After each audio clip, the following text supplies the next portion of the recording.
And so I picked up this Fluke 620 LAN CableMeter, and the guy that had it said there was something broken inside the battery compartment, so it was not working. So I'm going to see if I could fix it. Open it up here. It's still got the manual in here. Never opened, still in the plastic packaging. So here's the case. It's unzipped. Okay, so there's the cable meter. So I'm gonna open this thing up and see what's going on. Looks like there's screws there, and then probably some in here. So we'll take this over and open up. So I took apart that Fluke 620 and got the circuit board out, and down here,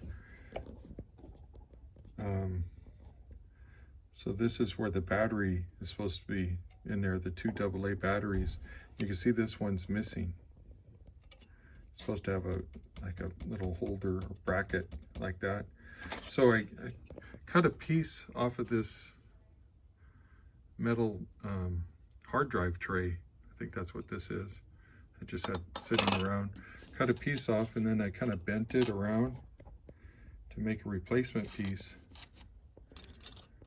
to set in there like that. Then I'm just gonna solder it down in there and put it back together and see if it works.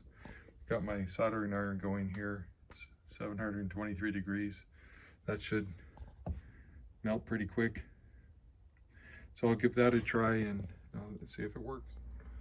Okay, so I soldered that piece into place there, right here. So we'll see if that works. So I got it put back together here. It's pretty easy. It just had these 1, 2, and 3, 4 screws to do. I'm just putting the batteries back in here. See, this one goes that way. Okay. So both batteries are in. Put that back on. And let's see if it starts up. Yep, I got some action on the screen there. Testing, no cable. No cable, so it kind of won't do anything unless I connect it to something. But I'm going to say that it's fixed. See, setup.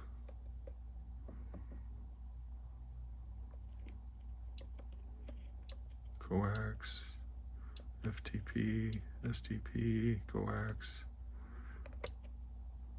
Wiring 10 base 2. I don't know what all that means, but looks like everything's working. So I'm going to say that it's fixed.